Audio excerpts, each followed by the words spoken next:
Good afternoon, everyone, and welcome to the inaugural Mesa-wide Postdoc Pitch Competition, hosted by the Torrey Pines Training Consortium. Pause for applause. Good. Thank you. Appreciate that. I'm Luke Wiseman. I'm a professor at Scripps Research in the Department of Molecular and Cellular Biology, and I am I am privileged to be your MC today as we celebrate the innovation, creativity, and excellence of our postdoctoral community. The Postdoc Pitch Competition brings together postdocs from across the Mesa to share their research in fast-paced, engaging format. Each finalist will have 3 minutes to pitch their work, distilling complex science into compelling stories that connect with a broad audience. It's a celebration of not just what they study, but how they communicate. After their presentations, I'm going to ask them questions of the finalists while the judges complete their scoring. During this time, the idea is I want you guys to get a little bit of idea of who they are as people outside of their science. For example, I may ask, where are you from? And when I would answer, I'm from the beautiful Appalachian Mountains of West Virginia. Or I may ask, what's an interesting fact about yourself? And I might answer something like, when I was younger, I was technically a professional ballet dancer. Not a joke, actually. So the whole point of that is just a chance for us to sort of like give judges a time to actually score, but also so you can meet these amazing scientists in another sort of format. The 8 finalists we have today are a select group of the top 2 winners from internal competitions held at all of our 4 Torrey Pines Training Consortium partner institutes. That's Salk Institute for Biological Sciences, Sanford, Burnham, Prebys, Scripps Research, and UC San Diego. After the pitches, we'll hear from our generous sponsors to announce our winners, including the People's Choice Award, and wrap up with a networking reception. Speaking of winners, we have a fantastic panel of judges here today who will help us determine the top 3 pitches. Let me introduce them. The first is Mario Aguilera. You can say hi. Hello. There you go. He's a Director of Communications, School of Biological Sciences at UC San Diego, a position he has held since 2017. His responsibilities include developing and coordinating communicating strategies with leadership and publicizing research and scientific initiatives through news releases, articles, videos, and social media. That's a mouthful. That's a lot more than I do. He also serves as co-leader of the campus research communication program, which trains scientists to clearly and effectively communicate their research to public audiences. The second we have is Heather Bushman. Say hello. Thanks. Heather earned her PhD in molecular pathology at UC San Diego before transitioning to career in science communication. She is currently head of communications at the Salk Institute, where she leads the creative team of writers, designers, podcasters, videographers, and more. She is passionate about engaging new audiences, building trust in science. Next, we have Laura Mitchell. And there you go. Say hi. There you go. Laura is a nonprofit professional with more than 30 years of experience in executive roles in education, cultural, and faith-based organizations. She currently serves as Director of Operations at All Souls Episcopal Church in Point Loma and teaches museum administration as an adjunct faculty member at Indiana University. It's a long ways away, actually, isn't it? Yeah. Her previous roles include executive director of both the Visions Museum of Textile Art and Women's Museum of California, as well as vice president for programs and public engagement at the San Diego History Center.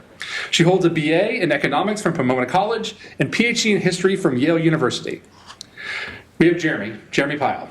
That's it, everybody knows Jeremy. No, sorry, we have to keep going apparently. Jeremy serves as the Education Communications Specialist and Marketing and Communications Office at Scripps Research, where he supports the Institute's graduate school and outreach programs. After graduating from SDSU, his passion for space and science found focus when linked to his public relations training, resulting in opportunities to work with Lance Bass's for World Space Week. That's Lance Bass of NSYNC people, seriously. NASA astronauts for National Space Society, San Diego's own Rubin Fleet Center, and now Scripps Research. When not working, Jeremy can usually be found doing geeky things with his scientist husband and 2 kids, enjoying long bike rides, planning unnecessary elaborate social events for friends, or just working in the yard. Interesting side note, I work in, my lab is actually the lab where Jeremy's husband was a postdoc. And so I find like things all over. Oh, that's a little scary. Lastly, we have Monica Parkinson. Monica is a dedicated community engagement leader, currently serving as a senior officer donor relations at Sanford Burnham Prebys. Prior to this, she was the Senior Director of Community Engagement at the Salk Institute with a deep commitment to making science accessible. This is why I printed it big, so I tried to see, and I'm still failing. What are you going to do? Monica is passionate about building bridges between research and the public, translating complex ideas into meaningful experiences, and empowering diverse audiences to explore scientific inquiry. She believes that engagement, mentorship, and storytelling are essential tools not only for education, but for cultivating the next generation of scientists and informed citizens. Thank you all to our judges for being here and lending your expertise to this event.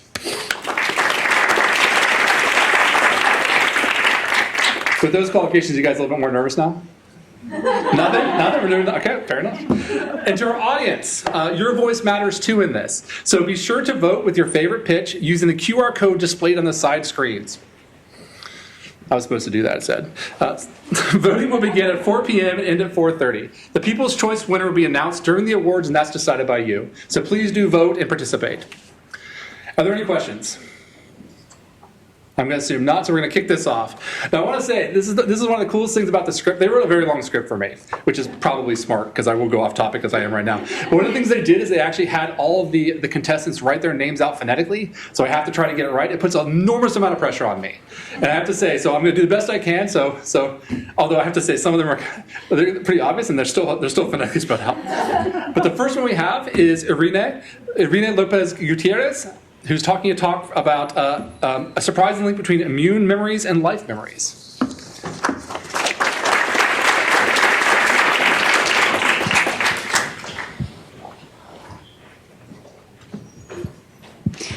So since the moment that we are born, our body is going to be fighting against infections. Ear infection, chickenpox, COVID, flu, pneumonia, and each of those infections is going to leave a mark in our bodies. One of those marks is going to be the production of a specialized immune cells called memory T cells, so here in blue. These cells, they are going to remember all of our past infections, they are going to circulate around our body, and they're going to defend us if the same pathogen come back again. However, researchers also found that some of those memory T cells are going to infiltrate our organs and live there forever to protect that tissue, including our brain. So at the same time that we are collecting these immune memories as we grow up, we are also collecting thousands and thousands of moments and life memories. So I want you to imagine the most happiest memory that you can think about when you were a teenager. However, it's going to be a point in our lives that things start to change and decline, and diseases like dementia show up. That is going to erase these happy memories. The most common type of dementia worldwide is Alzheimer's disease, and 95% of the cases are sporadic, meaning that environmental and lifestyles is going to save your risk. Infections and inflammations has been linked to Alzheimer's. However, some of the mechanisms behind these links are still unclear. So during the past years, researchers start to ask, what if exists a link between immune memories and that cells that live in our brain and dementia? So to better understand this, in the lab, we use mouse as a model. However, the lab mice are usually raised in ultra-clean conditions, protected from pathogens that can cause infections in real-life scenario. So to fill this gap in the literature, in my research, I start to use infected mice. I saw how these mice accumulate in their brains resident memory T cells due to these infections. And now I can start to see how these cells change with age, contribute to memory deficits and Alzheimer's. And hopefully this information will help to discover a new treatment for Alzheimer's. Because what I really want with my research is to help your bodies to fight too against dementia and against aging, so you can hold on to those beautiful memories. Thank you. That was great. So you love memory, right? Yes. So my question really, I'm going to start off by asking, is your favorite musical Cats with the standout ballad memory? Do you know the Cats musical? No. Alejandra, right? Ah, man. It was a good joke if you got it. It's okay. We'll power through. Sorry about that. It's okay. No. So if you could have a superpower, this is a question you actually proposed. If you had a superpower to help with your research, what would it be and why?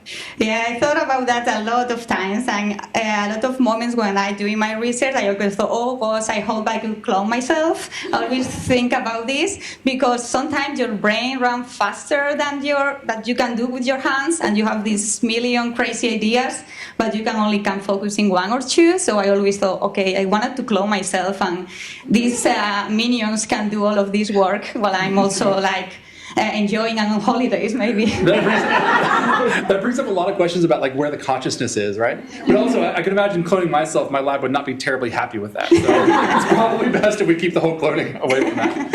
So what kind of things do you do outside of science? Like, what do you like to do besides just science in the lab? So I love traveling and camping a lot. So this is one of the things that I like the most for moving here to California, all of the national parks and having the opportunity to go out there into nature. And I also like a lot like arts. I've been like drawing, and right now I'm into clay. It's like typical thing that people start to do on their 30s. Yeah. So what do you draw and what do you sculpt? Well, a bunch of different things. I just bought a crazy fountain with different women and in a waterfall, like from an elephant, from just normal pots when I don't have any inspiration at all. Normal pots? Like you said? Yes, pots for plants. Or pots and plants. Oh, nice. That's cool. That's cool. And what kind of national parks have you visited in California? I visit most of them. I still have some pending to go, but like Death Valley, Joshua Tree, Yosemite, sequoias, and so on. Yeah. Which was your favorite? From California or from other? From anywhere. You can go anywhere. I really like Bryce Canyon when I visit Utah because, yeah. I don't know, kind of the landscape was completely different what I used to. Like those red rock formation was so amazing to me. I never saw something like that before that I really kind of like it a lot. Yeah, that's cool. And so you've come from Spain. Where in Spain are you from? Yeah, I'm from a really small village in the north of Spain, in Galicia, close to Portugal. So very rainy, very cold, completely different from San Diego. And what do you like about San Diego? If you say rain and cold, though, being gone, that's not yeah, something different than weather. Yeah, I really like the weather, the sunny weather in San Diego. There's one rule. But apart from that, having the ocean really close and places to travel, and also what I also like is like it's a multicultural city when you can also meet people from different parts of the world, something that I didn't have on my really small village. So also knowing this diversity and people from different places is something that I enjoy living in other city. That was great. Please join me in congratulating Irene. Thank you. Next up, we have Susanna Manenti, who we're talking about painfully aware, how sensory neurons feel about tumors.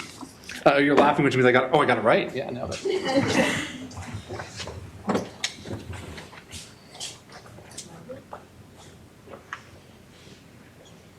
when we think about neurons, is it working? No, turn it on.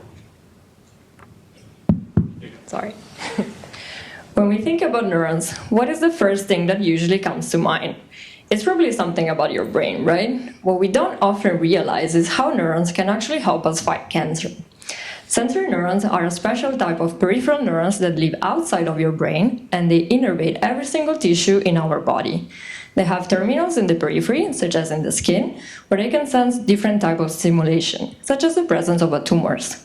Once these neurons get activated, the signal travels back along the axon till the dorsal root ganglion, where the nuclei are localized.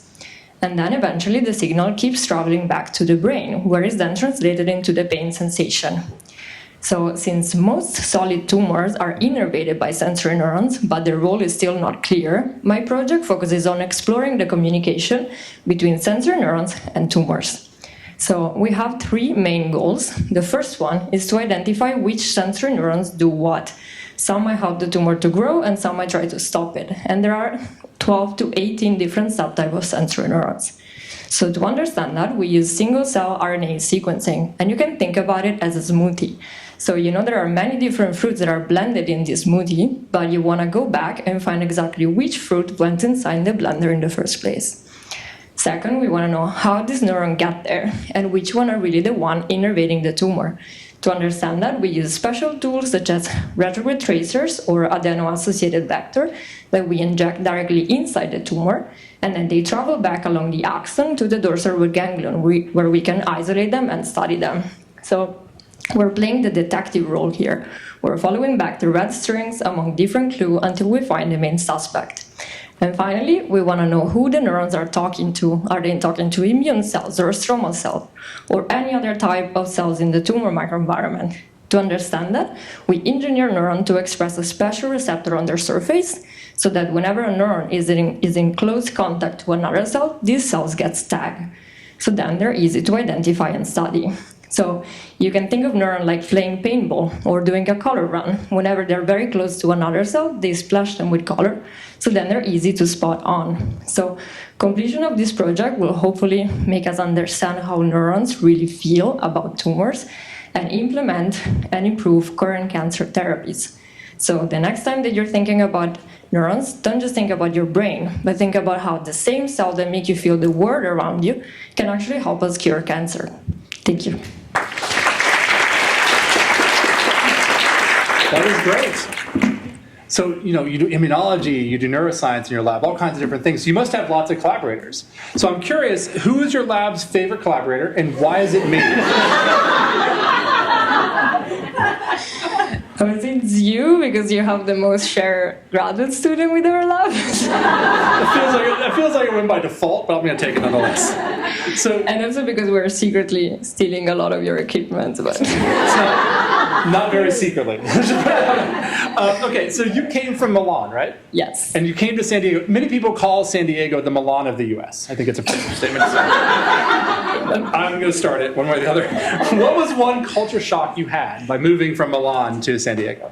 So I must say I had multiple cultural shocks. Okay, you can name more than one. Yeah. I think the first one was people wishing Happy Monday, which Who's wishing Happy Monday?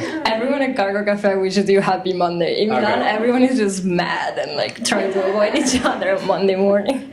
Do you like that or not like that? Which way do you lean on this? How do you fall on the Happy Monday? I don't know. I'm still in between. Fair enough. Depends on the Monday. What is another culture shock?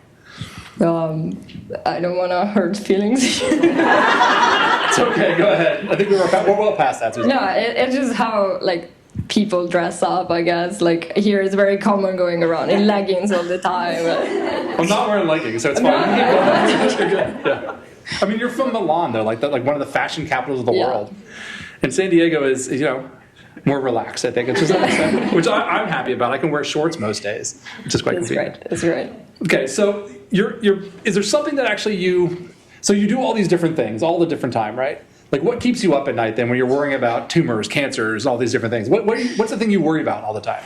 Yeah, I don't really worry about those things at night. It's more my cat that wakes me up multiple times. Literally, that's a question you wrote, though.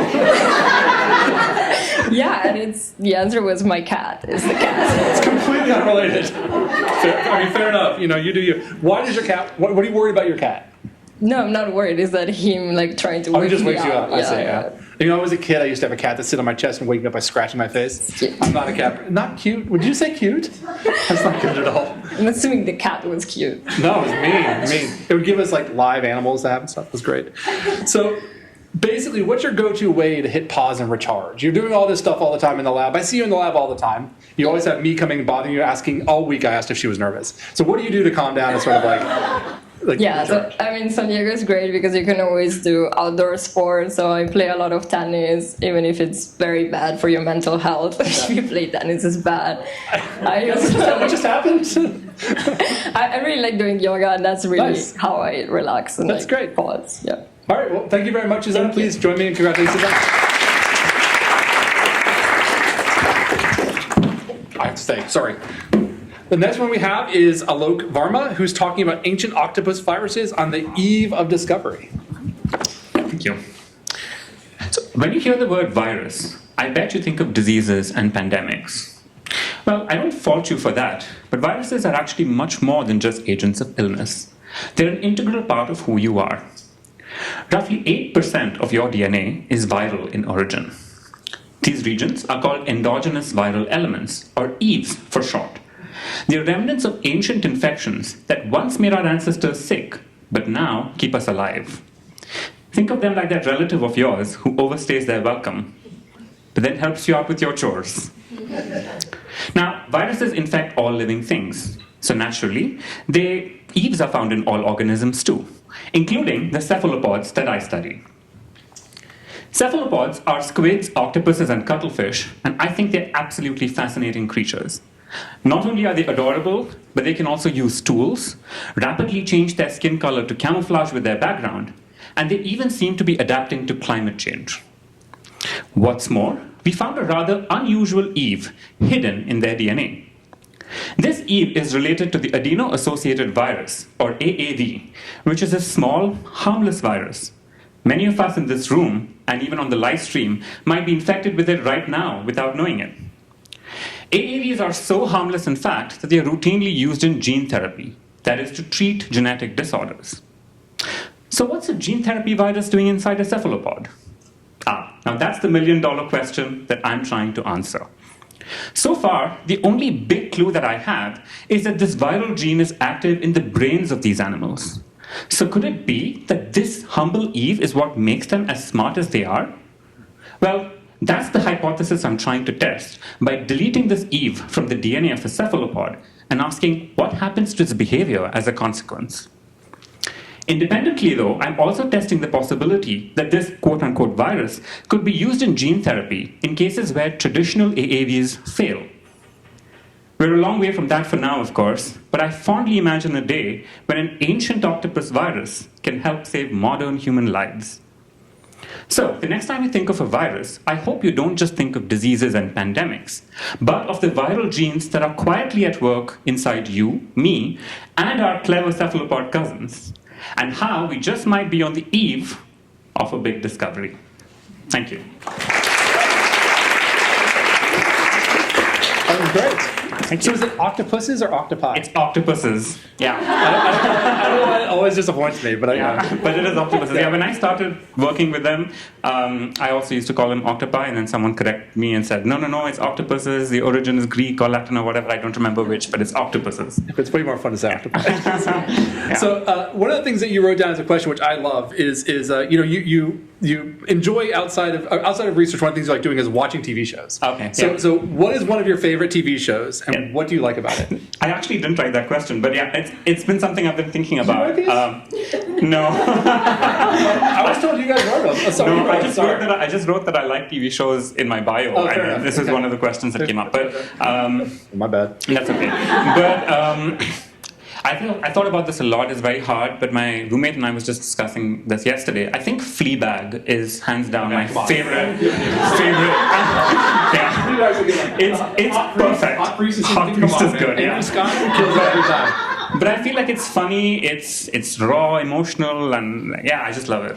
It is a great TV. If you haven't watched Fleabag, Highly recommend. Yeah, and it's a 100%. British TV show, so it ends. It doesn't go on for like 50 seasons. Yeah, it's amazing. It's amazing. That's a great one. 2 great seasons. That's it. 2 great seasons, yeah. And I won't spoil anything, but I wish I could.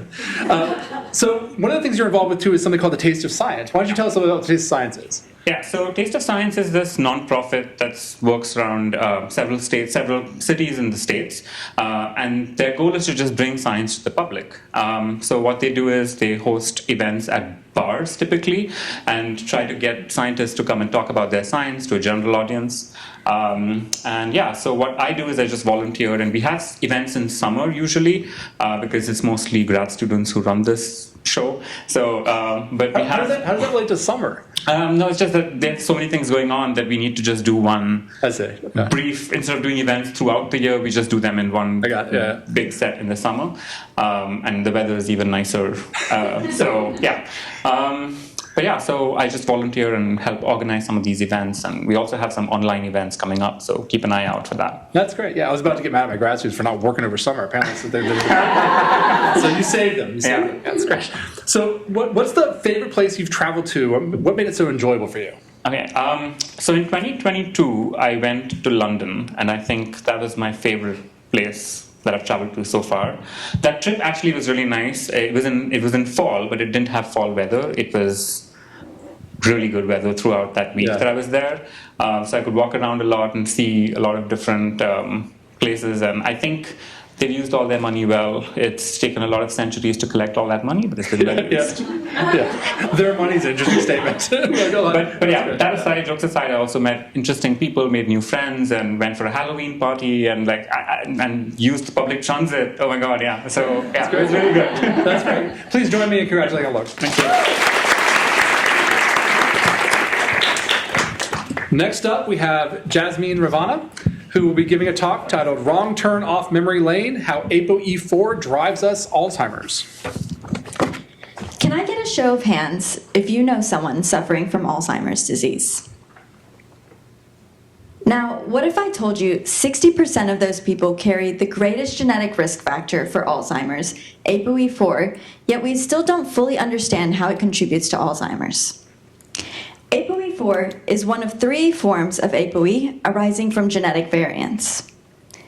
Current therapeutics target amyloid beta plaques in the brain, but these typically do not work for ApoE4 carriers. In fact, they often have adverse effects like brain bleeds, which can sometimes be fatal. This highlights the importance of creating an ApoE4-centered therapeutic. But to do this, we need to understand how it contributes to disease in the first place. ApoE is the main lipid transporter in the brain, shuttling lipids like cholesterol from one cell to another. Cholesterol is crucial for the integrity and stability of cell membranes.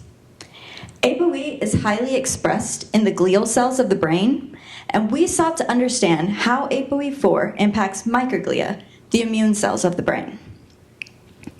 We found that under unaffected ApoE genotypes, microglia can properly transport lipids down the correct road out of the cell to cell types like neurons, which typically do not make a lot of their own lipids. But with ApoE4, this road is less taken. Instead, ApoE4 struggles to transport these lipids and instead heads down the road to the lysosomes, which are like the janitors of the cell. But the more that heads down this road, the higher the rate of a traffic jam, mimicking a lysosomal storage disorder. This can impair the acidity of the lysosomes, which is crucial for the function of breaking down debris, which is microglia's main role. We began to wonder why ApoE4 carriers are not affected until later in life. Well, as we age, our lysosomes slowly start to deacidify. And interestingly, microglia of all the brain cells have the least acidic lysosomes to begin with. We believe this makes microglia especially vulnerable to the effects of aging and ApoE4. In our lab, we have identified a drug that can enhance the acidity of the lysosomes. We found that this can break down the lipids in the lysosomes and restore the microglial function. Our work is crucial in realizing that we need to find a therapeutic that targets the problem rather than downstream consequences, paving the path to better Alzheimer's therapeutics. Thank you. Oh no, you're still up here. Wait, don't run away yet. Oh, right. So I'm told that you love ice cream. Yes. Okay. I forgot what the questions were. Super long delay. Apparently you didn't write them. That's what I learned recently. So who knows what I'm going to ask at this point. So what's your favorite ice cream shop in San Diego, and what flavor do you go for? And what is the right answer, to be reckoned. Yeah. Okay, well, there are a few really good ice cream shops. There's some that have, placed number 1 and number 2 in the U.S. And I do love Ann's, but I actually really like Stella Jean's. Oh. And the ube flavor at Stella Jean's, you got one of the answers right. The ube flavor is amazing. Okay. Yeah, there's a lot of good Salt and Straw, also great, especially a lot of great vegan options there. Not that I'm vegan, but it doesn't affect me, but hey, whatever. Yeah. Good for everyone. So we keep listing ice cream shops if you want to. Or no, that's it. Okay, fair enough. So what do you do to recharge? Like, what do you do to relax when you're outside a lab? So I got into reading fantasy like 2 years ago, and you can cheer for everything. Good support though. We respect that. So what kind of fantasy? Like? Just fantasy. Very clear. Very clear. So you have a lot to think about. So what book would you recommend though, like of the fantasy? Okay. All right. Do you read fantasy at this point? I do. Okay, right now I am going back and forth reading Throne of Glass, which girls know. Yeah. It's a very long series, but that author is great and has written a lot of other series. So Throne of Glass. Throne of Glass? What is that? Throne of Glass. Yeah. Okay. Throne of Glass. Oh, cool. And I love going to the park and reading with my dog, Enzo. What kind of dog? Enzo. Would you name after somebody? No. No, fair enough. Just sounded cool. Fair enough. Hey, you do you. Yeah. So what kind of dog is it? He is a Lab and Great Pyrenees mix, so he's that's great. a big dog. And Yeah. I got him right before grad school. We road trip over here from Alabama, and yeah, best decision I made. Yeah. He does shed a lot though, so. So what vacuum cleaner do you use to fix that? Are you Dyson? You use Dyson? Dyson Yeah. V8, the animal one. Yeah, you That's the need one? it. That's You the one? need it. Nice, Yeah. that's good. So if you didn't work in your lab, like what kind of job would you have if you didn't want to work in your lab? Like if you weren't a scientist, what would you be? Is that a question I wrote down? No, I told you I was going to do I that. thought about that. I used to dance, and if I were really, really, really good, I would want to continue dancing. Is that like me saying if I was really, really good, I'd still be an NBA player or something? Yes, exactly. No, I did do some backup dancing for some Nice. singers, some like Bollywood singers, so Nice. that was a great experience. But That's cool. I was on the UCSD Bollywood team my first year of grad school, which is a completely undergrad team, and I was the first grad student they ever took, and I do not recommend. They were practicing like 9 p.m. to 1 a.m. 5 times a week. It was very competitive. Like, I was definitely the worst one, and that's when I was like, I hate dancing. enough. But Well, I'm enjoy trying that. to get back into it. That's great. Please join me in congratulating Jasmin.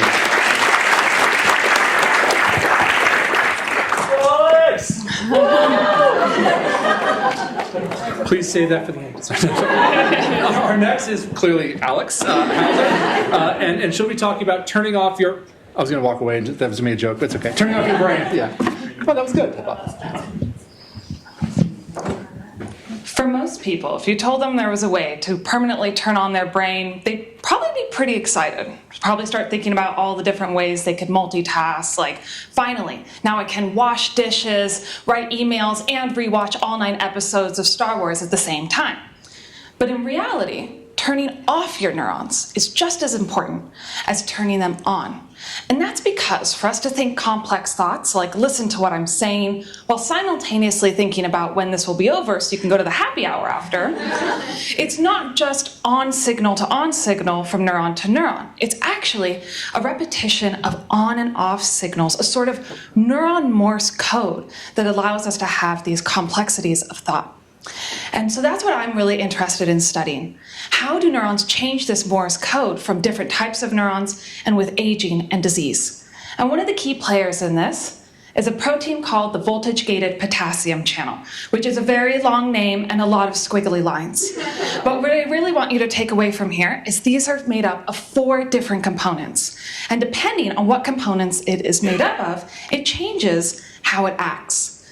So, to go back to Star Wars, you can imagine if you have a neuron that has channels made up of 4 Jedi Knights, it's going to act a little different than a neuron that has 4 Sith Lords in it.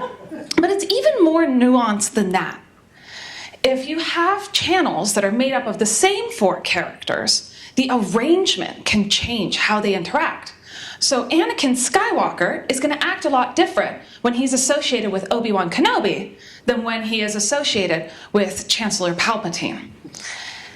And that is a thing that we want to look at for different diseases like epilepsy, where you have overactivity of neurons, or in Alzheimer's, and understanding how these arrangements change with aging and disease can allow us to make disease-specific drugs without affecting the rest of the healthy arrangements in the rest of our brain. Thank you.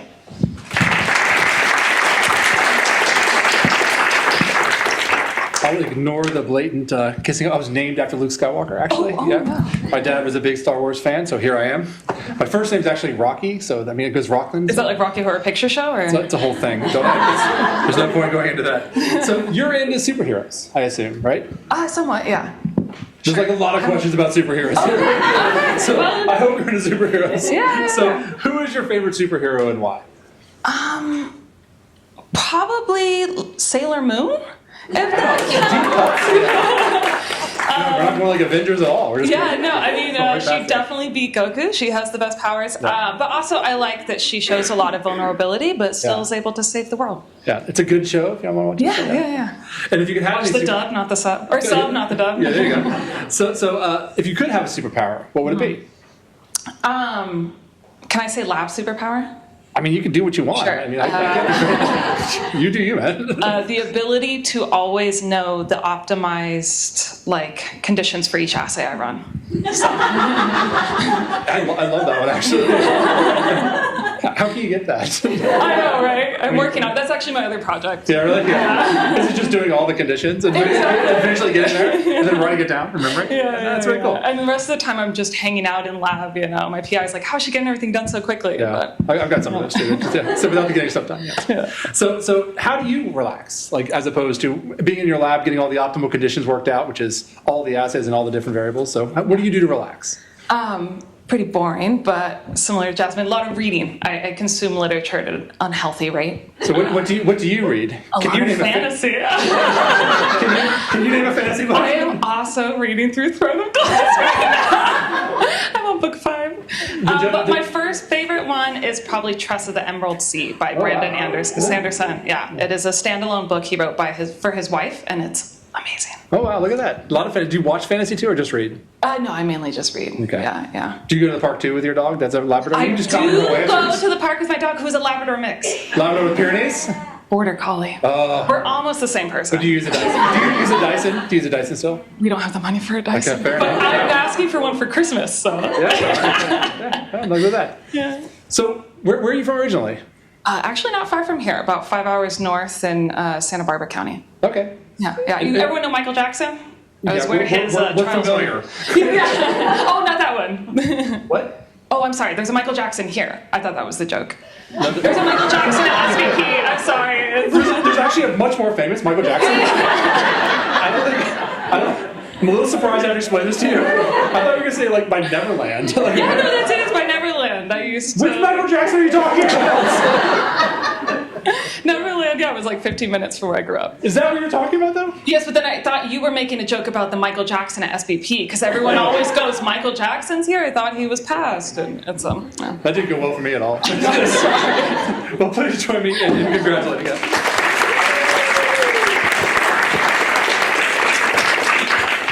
Next we have Natasha Anita, who will be giving a talk on an ounce of prevention, repurposing diabetes drugs to outsmart Alzheimer's. Benjamin Franklin once said, "An ounce of prevention is worth a pound of cure." And Alzheimer's disease is one such condition in dire need of prevention. The disease costs our country $360 billion each year. You're going to need a lot more Benjamin dollar bills to cover that amount. And there is no cure for Alzheimer's disease. So recently, there's been interest in looking at preventative medications. Medications that we could give early on to stop the development of Alzheimer's in the first place. But what medication could we use for this? It takes 20 years for new medications to be developed and tested. One potential solution is to repurpose existing medications. Medications that have gone through the hoops and been vetted for safety and tolerability. Repurposing medications is nothing new. For example, many antidepressants have off-label uses for pain, and this is because depression and pain happen to share similar brain mechanisms. In our case, Alzheimer's disease happens to share similarities with type 2 diabetes.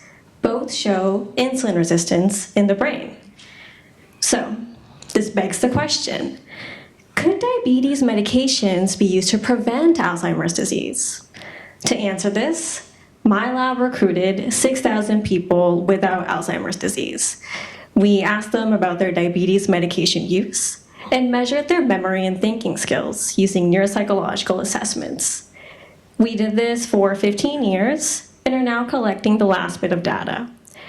Once that's done, we'll be able to see if diabetes medication users show smaller changes in their memory and thinking over time, compared to people not on the medication and people without diabetes.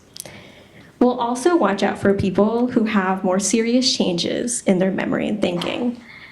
This is also called mild cognitive impairment, a precursor to Alzheimer's disease. If our data shows that diabetes medications protect against memory problems, then these could potentially be used to prevent Alzheimer's. And this would be great because there is no cure for Alzheimer's, but also because diabetes medications have been around for decades. So they're safe, accessible, and can easily be prescribed by a physician when the time comes. So, like our dear friend Ben Franklin once said, an ounce of prevention is worth a pound of cure. And with our aging population, we need every ounce we can get. Thank you.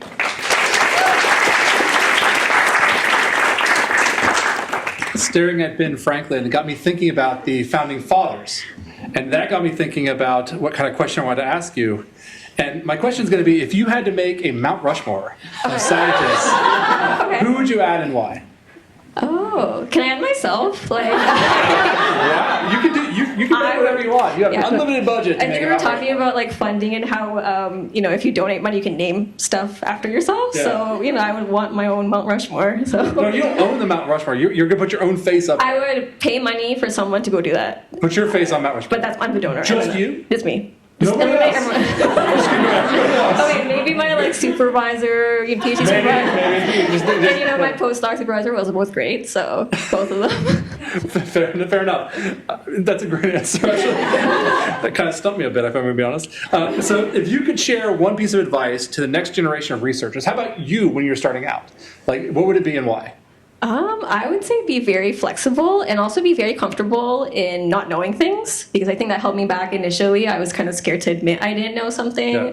But then you go through it and you're like, no one knows anything. So, and being flexible with where you're moving. So I moved from Canada, so that's not that big of a move, I guess. But, flexible in terms of funding and research ideas. I thought about so many things in grad school and none of them worked out, but I'm still here. So, things work out. So your advice is be ignorant and productive. Yes, that's a good way to I tell people all the time the hardest thing is to learn how to fail, right? And so that's a good way of putting it, to be honest, because you're going to fail a lot. You might as well just keep rolling and try to not let it bother you. That's great. So you mentioned Canada. What was the thing you really enjoyed about living in Canada? This is food related, but I really miss Tim Hortons. Oh, okay, sure. I thought you were going to say the gravy fries. I'm like, okay. Poutine? Yeah, poutine. Y'all call them gravy fries? I mean, they call it poutine. It was for the audience, so they knew what was going on. So. Okay, yeah. So poutine I miss too, but I think having a cheap coffee option, I keep doing the Canadian USD conversion. It does not help when I'm looking at food prices. So to be fair, there are Tim Hortons in the U.S. There are, but they're none here, right? Okay, yeah. Back home, I go to Tim Hortons relatively frequently. So that's nice. Okay, so who has been an influential person in your life, and what impact did they have on you? If it's Ben Franklin, or you can't say yourself either. All right. Well, I'll say my mom. My whole family's pretty good about it, but we'll focus on my mom for today. So she's not a scientist, but she might as well, she could have been, I feel just because she's very sharp and she's always pushing me to do things. And I think it's a game changer when, you might not believe in yourself, but someone out there is, rooting for you and, don't know what the hell you're working on, but they're like, yeah. So, yeah. So I've that's got one her. of those, too. My mom has no idea what I do. She thinks I'm making drugs, and she thinks it's legal. And so that's where we landed, and we're sticking with it. Yeah. Great. Well, thank you very much. All right, thank you. Next up, we have Chloe Erikson, who will be giving a talk on the cerebellum under stress, alterations in the cerebellar CRF system following chronic alcohol exposure. Every day in the United States, 30 individuals die in car accidents that list alcohol-impaired driving as a cause. This equates to 3 deaths every 48 minutes. And so, by the end of our presentations today, 2 lives will have been lost due to drunk driving. Drunk driving incidences such as these are often caused by an underlying alcohol use disorder, or AUD, such as binge drinking or alcohol addiction. When an individual becomes addicted to alcohol, they fail to cease excess alcohol consumption despite adverse life and health effects. One of these health effects is a detriment to our motor capabilities. Detriments to our motor capabilities are due to alcohol's influence over a hindbrain region, which I've labeled here in orange, called the cerebellum. Neurons within the cerebellum are particularly sensitive to even low levels of alcohol circulating throughout the brain, which is why one of the first signs of alcohol intoxication is staggering gait and poor reaction times. Despite this, very little neuroscience research has gone into understanding how the cerebellum might contribute to the development and maintenance of an AUD. The Roberto lab at Scripps Research has been studying the neurobiological underpinnings of AUDs for many years and has determined that the brain pro-stress system plays a prominent role. When I say pro-stress system, I mean the contributions of a neuropeptide called corticotropin-releasing factor, or CRF.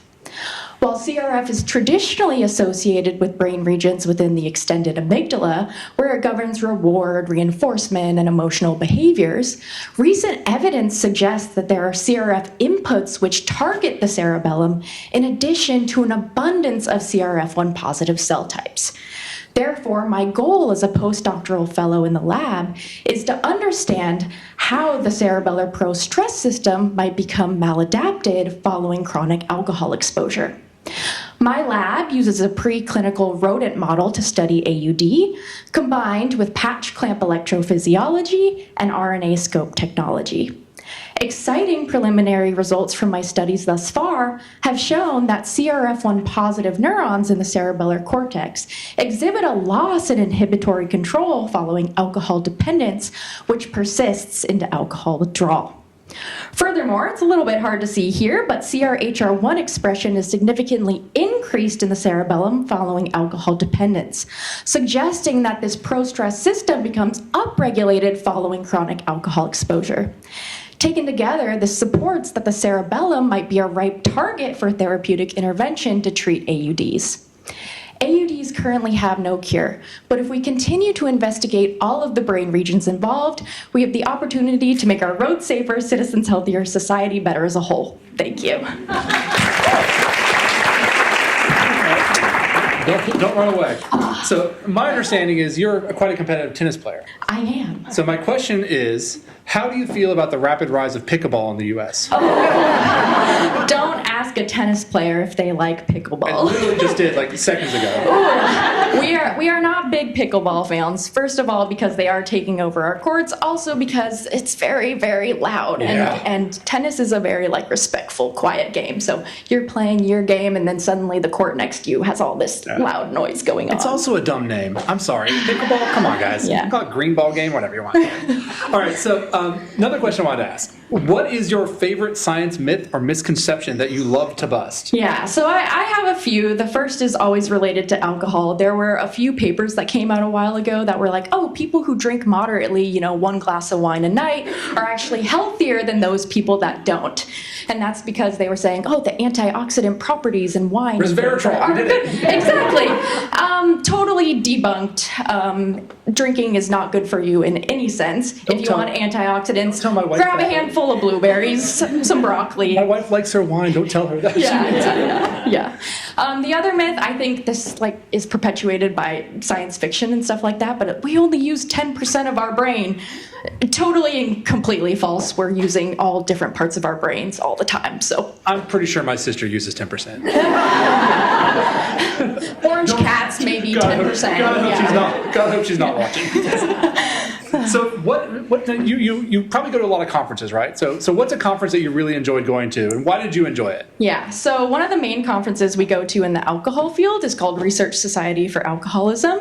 One of the favorite ones I ever went to was held in Orlando, Florida, and it was actually during my birthday, so decided to skip the last half day of the conference and actually go to Universal Studios, where my lab rode roller coasters all day. Nice. So we have a photo of us all on the Hulk coaster that at the end of all of our presentations during the acknowledgement slide we like to put on there because we think it's really funny, all of us That's awesome. I was worried that was going to go in a different direction. My birthday, we decided to go be the control group. Yeah. That's great. So so you're originally from where again? I'm from Washington State. Washington State. Originally. And you went to Washington State University too, I right? went to WSU, which is in Pullman, Washington, so people always associate like Washington with Seattle. Pullman, Washington is like out in the middle of a bunch by of Idaho, wheat right? fields. It's near Idaho. Yeah, so if you think of the like Microsoft like default background that you get on your computers, that's what Pullman, Washington looks like pretty much. So. What do you miss about Washington? Oh man, I think I was saying this earlier. I miss trees. We have trees. You don't really have trees. We have a different type of trees. Yeah, they're very different. So I miss being able to like drive out into the forest. Here, when you drive out somewhere, you're like, a shrub. I mean, there are trees. I have to say though, being from West Virginia, same. I miss it, especially when they turn colors. It's really beautiful. Yeah. Great. Well, thank you very much, Chloe. Please keep it close. And last, but certainly not least, is Jessica Proulx, who will give a talk on Game of Genes, Liver Aging Dethrones HNF4 Alpha. When you play the Game of Thrones, you win or you die. When you play the Game of Genes, however, it is not crowns and swords at stake, but rather activation and silencing. You see, every cell in our body originates from an identical DNA blueprint. Thus, there is this harmonious balance of transcription factors and chromatin regulators to control which genes are turned on or off in a given cell type. The most important part of this is going to be epigenetics, and this song is not only important for controlling cells' identity during development, but also for maintaining that cell identity throughout the lifespan. But alas, winter is coming, and in biology, that winter is aging. As we age, this once tightly regulated epigenetic melody begins to falter, and those genes that once defended tissue and cell homeostasis and identity can fall silent, and instead a new set of genes rise chaotically in their place. We believe this not to be only the story of aging, but also the prelude to age-associated disease. Take the liver, for example. Aging is the single biggest risk factor for metabolic dysfunction-associated steatotic liver disease, or MASLD, which is characterized by steatosis or fat accumulation, inflammation, fibrosis, and in its darkest chapters, we have cirrhosis and hepatocellular carcinoma. Despite its prevalence, we have no effective therapies for these later stages of MASLD. Thus, our lab sought out to identify the foes and traitors of liver aging using a multi-omic approach, including epigenetics, transcriptomics, lipidomics, and metabolomics. We decided to compare young versus aged male mice liver, and what we identified is that aging rewrites the script, and at the center of this tell is hepatocyte nuclear 4 alpha, or HNF4 alpha, which is inhibited with age. You see, HNF4 alpha is this master transcriptional regulator of liver cell identity, including those genes that are essential for lipid and metabolic function. Thus, when HNF4 alpha is dethroned from the transcriptome, we see that there is a loss of essential liver identity and lipid metabolic genes, all of which predisposes an aged liver to MASLD. But the battle does not end there.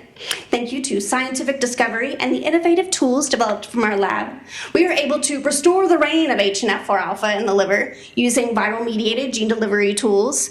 And in this manner, we don't only restore the hierarchy of those genes which are lost with age, but we are also able to reverse age-associated steatosis, identifying a powerful candidate to combat age-associated liver dysfunction. And so, with that, aging is coming. It is inevitable. And when that long night falls, scientific discovery will be the only thing standing between the realm of healthy aging and the darkness of age-associated disease. Thank you.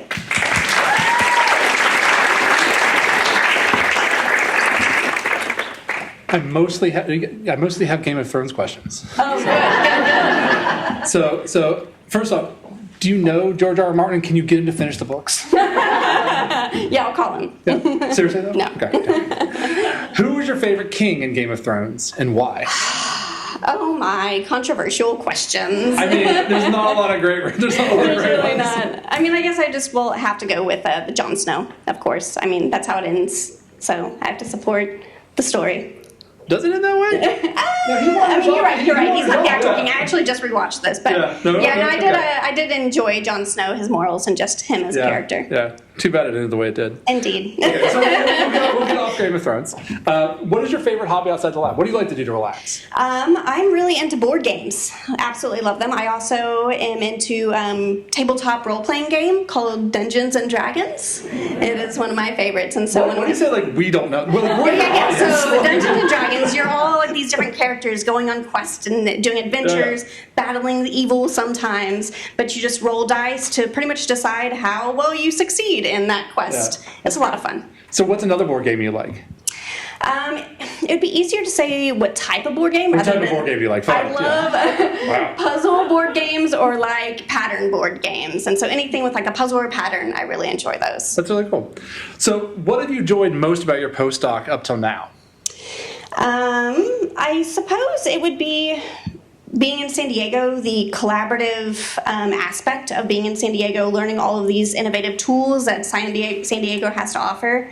And so I guess like learning how to do these different sequencing technologies and being for the first time introduced to them, because I didn't get any of that in graduate school really. And so here, now being in San Diego, where the research is really ripe and happening, I'd say just learning all the things that we can do with that technology has been really cool. It's kind of amazing, isn't it? It is, it's really cool. So apart from lab, like, what do you love about San Diego?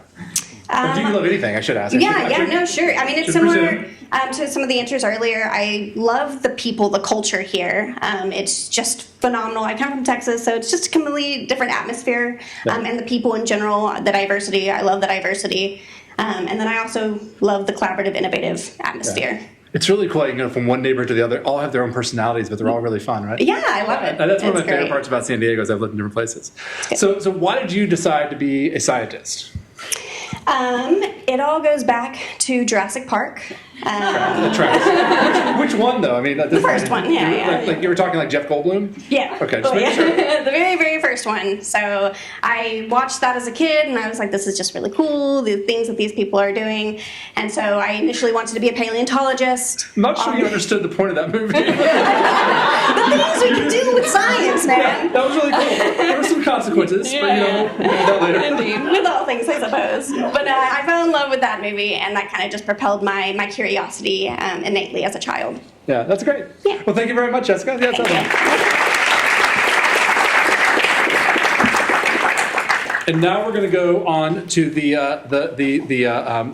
People's Choice Award. They're giving me envelopes now because I complained last time, so I'm super excited by this. And I'm really hoping not to have a moonlight moment. Does anybody get the reference? Okay.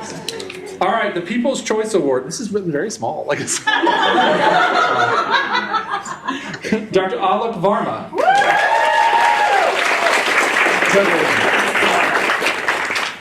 Oh, are you doing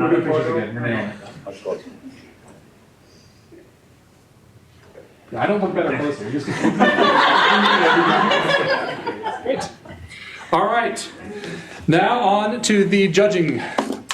Our judges had a very difficult job selecting the top 3 winners, and after careful deliberation, they have chosen the top 3 based on impact, clarity, and creativity, which I am sure was a difficult task. Natalie hands Luke the names of certificates. If we're going to go off script, you guys are killing me. All right. 3rd place and a $200 prize goes to... It's supposed to say name. It doesn't say name. Alex Houser.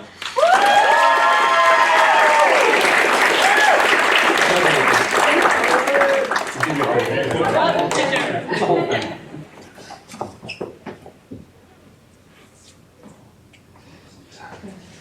What was it though? Excellent. You're just getting ahead of yourselves. All right. 2nd place and a $300 prize goes to Aalok Varma.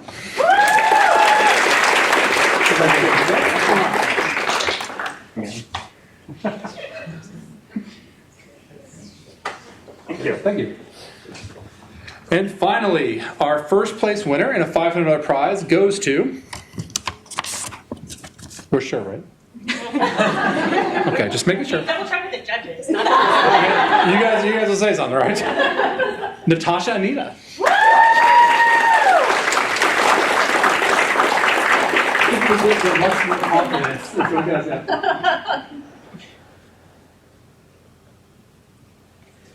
There you go. Thank you.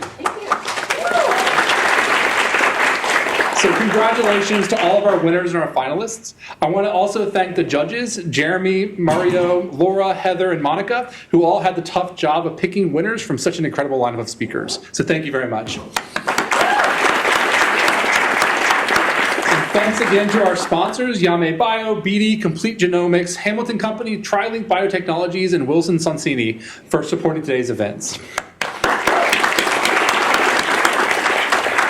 So now what everybody has been waiting for, the reception area, please join me for drinks, pizza, and great conversation. And thank you again for being part of Mesa-wide Postdoc Pitch Competition. We'll see you all next year.